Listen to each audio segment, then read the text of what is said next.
Guys हम theatre में जा रहे हैं और मेरे पापा बाइक चला रहे हैं और हम मेरी माँ के पास निमडा लेने जा रहे हैं।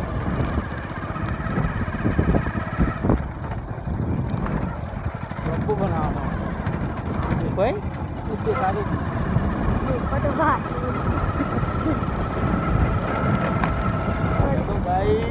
हेलो गाइस गुड और मॉर्निंग। Good morning. मैं और अर्जुन हम निकल गए खेतों में चार लेने और हमारे खेत अब पास ही है, पहुँचने वाले हैं अब। हाँ पहुँचने वाले हैं।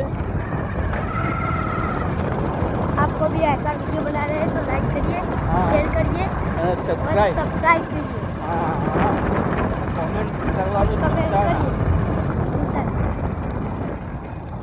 हेलो गाइस टर्निंग आ गया, धसा है थोड़ा, हम गिर भी सकते हैं गाइस।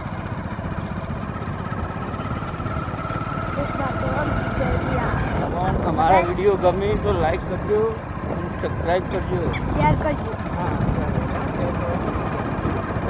और बहुत बड़ा यार मैं गैरेज में हूँ जिसको मन करना सिखा जाना ऐसे ही हम रोज 2-3 वीडियो बनाएंगे।